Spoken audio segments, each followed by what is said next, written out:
गुरुदेव उनका आप स्वागत करिए माला पहना करके, और फिर सभी सदस्यों का हम स्वागत करेंगे। आप गले लग सकते हैं, कोई दिक्कत नहीं है, गले लग के स्वागत करिए, क्योंकि उसका पुण्य लाभ कुछ आपको भी अपने आप ट्रांसफर हो जाएगा।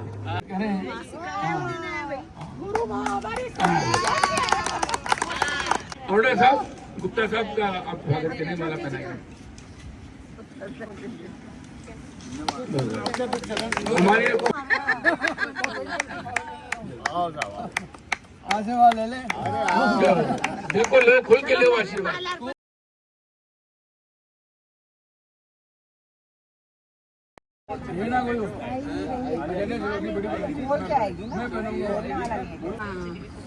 माला अर्पण से स्वागत हो गया। वर्मा जी का स्वागत करो। हाँ जी, स्वागत का। अच्छा, राधे राधे राधे राधे राधे।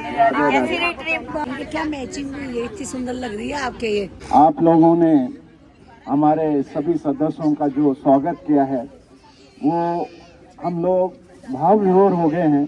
तो सबसे पहले हम गए त्रिवेंद्रम, और त्रिवेंद्रम में हमारी 7 दिन की कथा थी, 1 से 7 तारीख तक।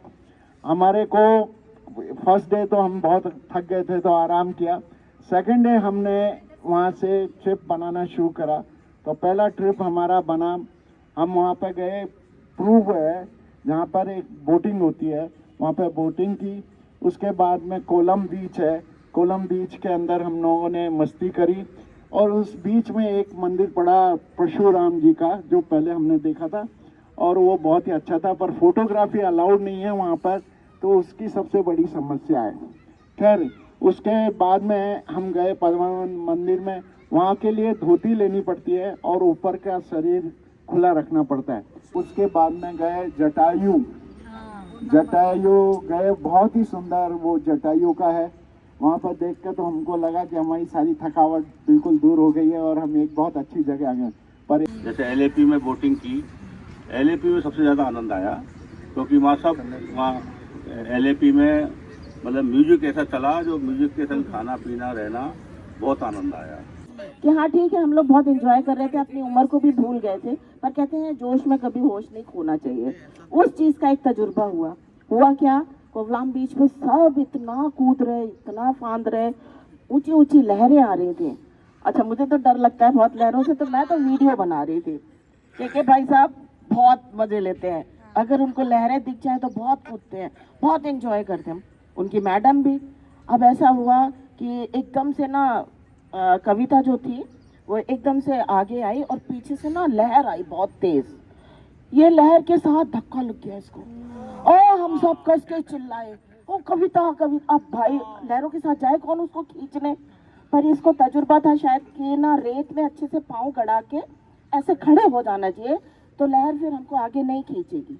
इसके घुटनों में खरोंच भी लग गई, एकदम उसकी स्किन भी रश हो गई उसमें। पर वो जो हादसा हुआ ना, वो मैं उसको तो देख के काफी घबरा गई थी। मैंने कहा देखो एंजॉय करो, पर इस तरीके से मत करो, लहरें बहुत ऊंची आ रही हैं, ध्यान से रखो। शायद 4 दिन काटना ट्रेन में बहुत भारी होता है, पर हम लोग सब इतना गेम खेले और इतना डांस किया, इतना एंजॉय किया, इसलिए वो सफर हमें पता ही नहीं पड़ा कि हमारा 4 दिन का 2 दिन या 1 दिन में कैसे परिवर्तित हो गया। बाकी बहुत एंजॉयफुल रहा हम लोग का। कन्याकुमारी मेन जो प्रसिद्ध है तो एंड ऑफ इंडियाज लैंड, और वहाँ पे विवेकानंद रॉक, जहाँ आपको ध्यान होगा मोदी जी गए थे इलेक्शन के बाद और वहाँ पे ध्यान लगाया था, और पास में ही उनके एक स्टेचू है जो वहाँ साउथ के एक बहुत बड़े पॉइंट है, नाम अभी भूल रहा हूँ, और उसके बीच में उन्होंने एक ब्रिज बनाया। 2 चीज़ें जो वहाँ की सबसे ज़्यादा अच्छी हमें लगी, एक तो सनसेट और सनराइज। सुबह हम लोग 5:30 बजे सनराइज के लिए वहाँ चले गए थे, तो विवेकानंद रॉक और वो जो स्टेचू है उसके बीच में से सनराइज होता है, ब्रिज में से। और वो ब्रिज भी बीच में काफ़ी ग्लास का बना हुआ है, तो जब आप उसमें वॉक करते हो तो एक अच्छा आपको एक्सपीरियंस होता है। उसके नीचे पूरा पानी बह रहा होता है, रॉक्स वगैरह हैं सारी, तो ऐसा लगता है कि समुद्र के ऊपर ही आप चल रहे हो। तो ये बहुत बड़ा एक अच्छा एक्सपीरियंस था। हम एलएपी के बाद ठेकरी गए थे, और ठेकरी के बाद गए मुनार। दोनों बहुत अच्छे हिल स्टेशन हैं और मुनार में झीलें हैं और चाय के बागान हैं। चाय के बागान की ब्यूटी अपने आप में बहुत अच्छी है और वहाँ जो मौसम था, काली घटाएं छाई हुई थी, धुंध गहराई हुई थी, हमें ऐसा लग रहा था कि हम आसमान में सफ़र कर रहे हैं। यानी हमारा ये था कि हम कम से कम टाइम रास्ते में रुकेंगे, बाकी वहाँ चाय बागान में जाने के बाद सब भूल गए कि आगे भी जाना है। कुल मिलाकर ये रहा कि हमारा जो सफ़र था, थकने के बावजूद भी हमें उस टी गार्डन ने ताजगी दे दी थी। धन्यवाद। हेलो, सभी को नमस्कार और आप सभी का धन्यवाद, आपने स्वागत किया। और रामेश्वरम में भगवान शिव के बहुत ही अच्छे दर्शन हुए, मैंने वहाँ पूजा भी कराई थी। रामेश्वरम में 22 कुंड का एक तीर्थ स्थान कहलाता है, जब तक वो स्नान नहीं होते हैं तो स्नान पूरा नहीं माना जाता। कि हमने रामेश्वरम में अब्दुल कलाम का घर देखा। This is the very nice point और मेरे को बहुत प्राउड हुआ, हम सबको बहुत प्राउड हुआ।